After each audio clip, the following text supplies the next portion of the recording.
How are we doing? What we got today? We have Incandescent Grottoes by Gavin Normal for Old School Essentials. This is an amazing module. You can play it with BX or any OSR game, Old School Essentials obviously because it's written for that. Basic Fantasy. You can even play it with 5e, but you'd need to instruct your players that there is a chance that they might just die. And if they can deal with that, then maybe they should play something else. So, yeah, let's just get stuck in. Okay, so it starts off with a beautiful map, multi-level. So you have this map and you also have the below.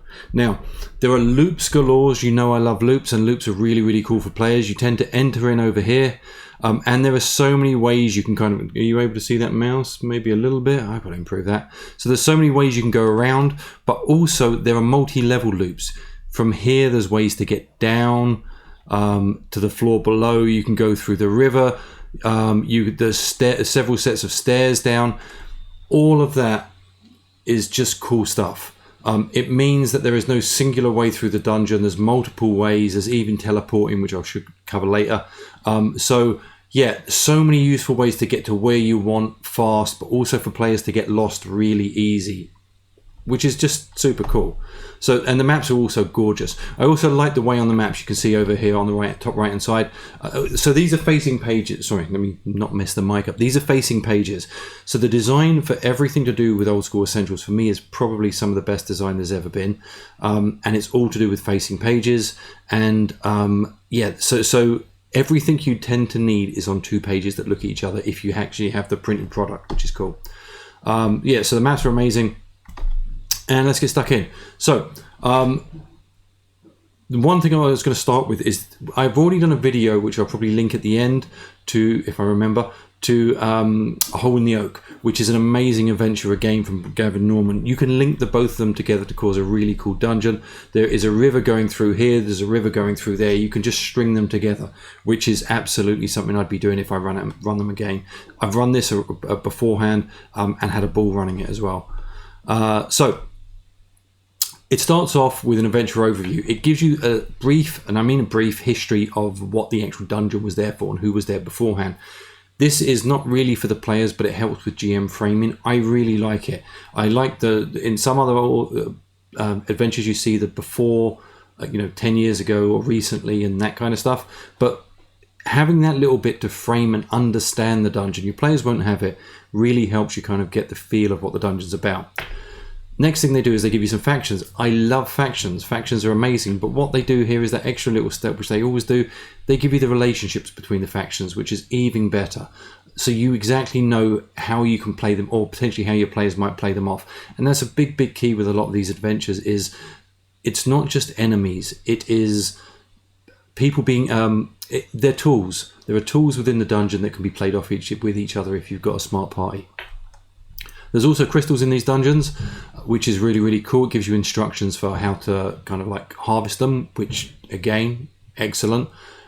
You're going to have to pay time to do it, and time means you're going to get have to potentially get more encounters. Rumor tables.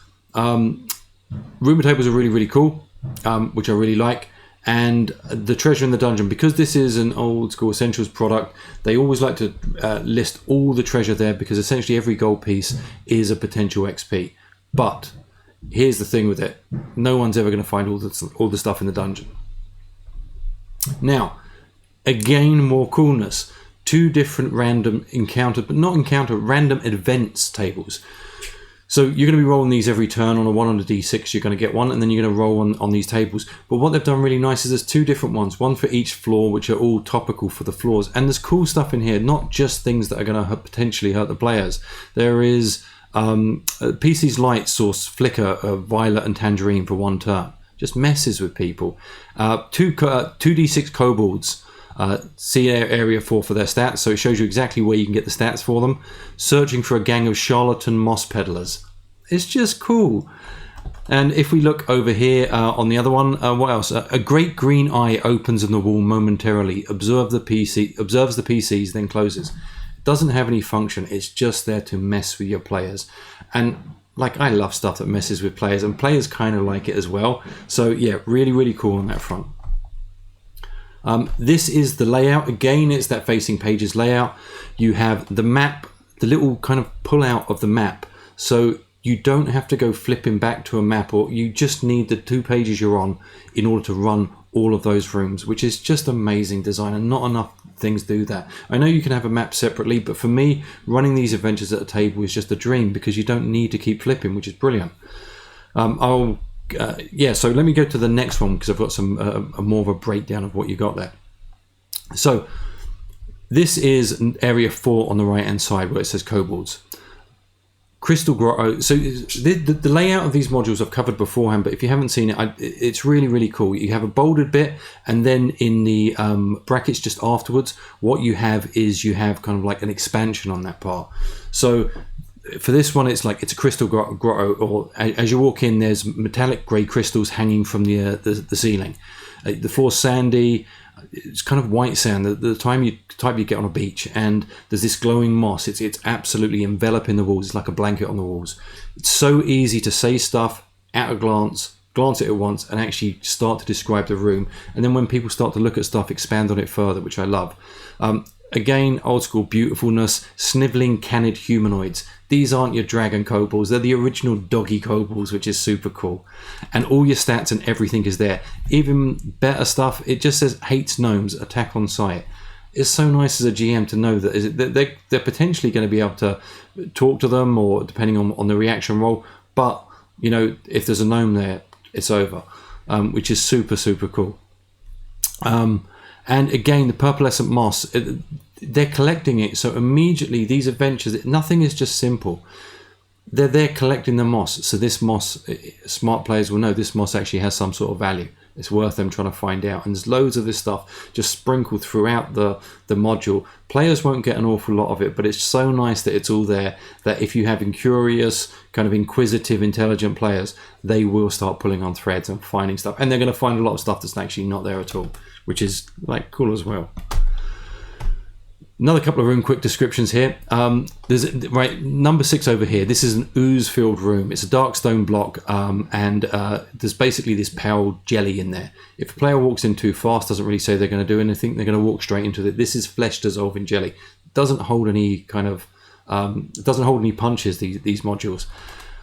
But what you can see inside this jelly, and it's a room full of jelly, is there is objects, and there's things that they can pull out of this jelly. Now they're going to have to pay a price for that time, and they also potentially might get hurt in the process. But if they want to invest in that, plus at the same time, there's other rooms which I know with my players, when one of them wanted to do this, other ones got involved in other rooms, and it just caused more mayhem.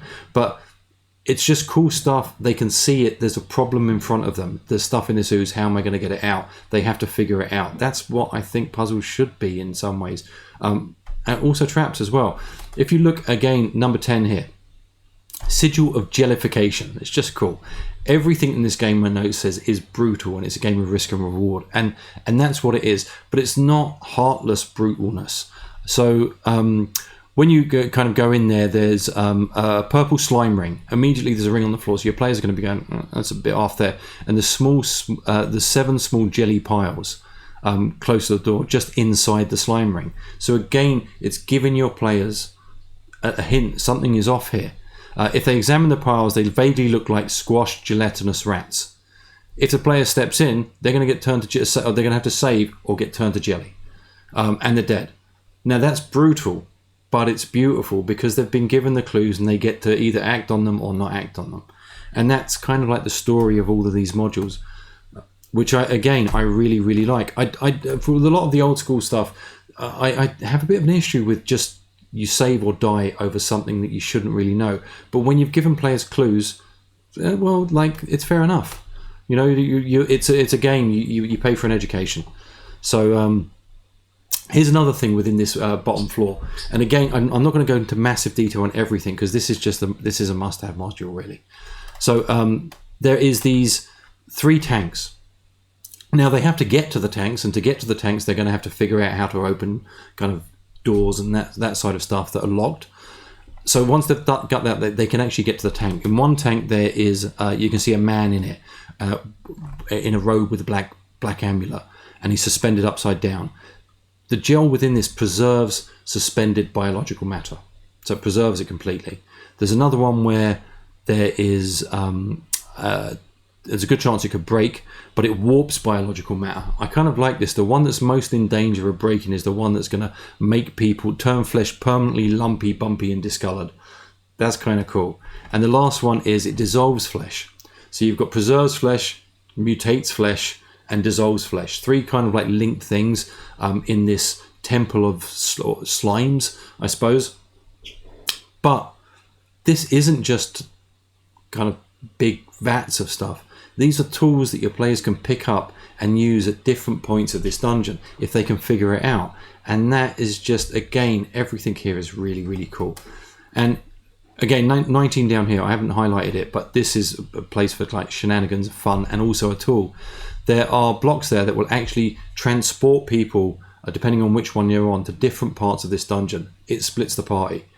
A player stands on it, disappears. Now, the rest of your players in that room are going, what am I going to do? Do we go? Do we not? Is he dead? Is he not? What are we going to do? And if they don't, then you've got a player somewhere else that needs to actually find their way back. It's a really, really cool thing. But once they understand the mechanisms of this, they now have ways to fast travel through this dungeon to get to where they want. Which again it's a tool because it's a big dungeon. It's really cool. What else do we have here? The statue skull statue. This one is interesting. First time I read it, it was when I first started switching across to more old school games, or not when I first, but when I thought it was really harsh. Now I actually think it's really, really cool. So it's a rough, where am I? Scintilline, Christine, blah blah blah, skull statue. Okay, grey stone with pink striations, human skulls stacked in a rough 8-foot high column. There's loose skulls randomly positioned around the skull. There is a sign in troglodyte, if they read it, saying do not touch. There's loads of clues within here. This is bad. If they touch it, they say versus death, or they're disintegrated and just leave a skull. It's really, really cool. Now, I'm going to tell you how that got used in one of my games, so give you an idea of kind of the fun that happens in this stuff. In this next room here, or as you go further along, there's a doppelganger. It's a middle-aged woman in the form of a plump, long, 5'3", plump, long grizzled hair, purple rose embroidered, prism top staff, wicker basket with forest roots and berries. She befriended one of our players. Now, within this same room, there are floating puffballs. So if you breathe the spores, and they're on the ceiling, which again players can't help but want to pull these things down. You end up floating. So we had players floating, they floated off, somebody went through another room, and it left this doppelganger with one of the players. The doppelganger lusts after magic, impersonates an adventurer seeking her lost companion. This doppelganger's impersonating somebody who's already lost their companion that was in this dungeon who they killed. Now, if somebody looks weak or they get an opportunity, which they did in our game, she'll kill them. That's super cool. They killed one of our players, and then I just said, well, what they did is they took the player's body and they put it back to this skull statue. They touched the skull statue, they disintegrated the body entirely, and then they become the player. Now, my player had a choice. They could either roll a new character or be the doppelganger, and they took over the doppelganger. This was done kind of like out of game, and they played the rest of the game as this doppelganger, looking for opportunities to kill other people within the party, which was just a cool thing. Like, I couldn't write it into a module. If you played it again, it probably wouldn't happen, but yeah, that's what these kind of things do. They just create situations, and when they create cool situations and you throw a bunch of players in there who are looking for mayhem, you don't know what's going to come up. What will come out when you shake that bottle, and that's, yeah, I like it. So what else we got? Troglodytes. So in one corner here, there's troglodytes. A ragtag troglodyte band lurks in area 30 to 36. Previously a well-organised cutthroat gang, but now in disarray following the recent murder of their leader by a rebel faction, which has since absconded. This is just prime for players' messings. There's 2 troglodytes here currently battling for the role as leader. Slant Piddler, deranged cackling, one red eye, one yellow eye, or Bloody Mary, Sly Taunting Voice, Purple Blotches. There are so many opportunities here for players to get involved in this. It's just super cool, and it's a situation that, again, this is just sprinkled everywhere. Situations for smart players to get involved in and have fun with. And yeah, and it's not just about killing stuff, although there is a good bit of killing stuff in here as well. I don't know how much more I'm going to say about this. I mean, like, there's an entire level 2 here. I've not made notes on it. I read through it again, and it just made me want to run them both again. It's just full of cool stuff. Like, for example, here there's janitor zombies. There's an area of this where there are down here. There's a bunch of kind of like graves, and there's these zombies looking after them, and they will come out and they'll look for instructions, and they'll kind of do what they're told, unless you go in and mess with these tombs. And if you do, then they're going to attack you. It's just beautiful. So there is some really there's a really cool kind of like high priestess that's down there with 3 eyes. There's a prismatist who people are hunting for that's hidden there, which again would be so cool to pull into your campaign, so it actually has meaning. And there's a dragon. Like, there's not enough dragons in modules. There's a crystal dragon here, which again is super cool. This module is just brilliant, and at the end you have the expanding the dungeons. One of the things it suggests is joining it up with Hole in the Oak, which I'd absolutely do. You could extend the crypts. I love the fact it gives you more to get more out of it, but overall this is just a smashing module. You can get it on DriveThruRPG, which I'll put a link below if you want it. Again, if you've got to this part and you haven't subscribed yet, I'm really crap at doing this. Subscribe and hit like. It makes a difference to me. I need to kind of do it at the beginning. And I said I'd do the Hole in the Oak. So if you're still here, the Hole in the Oak should be probably where the book is, maybe. Kind of that way. Hole in the Oak. All right, take care, bye.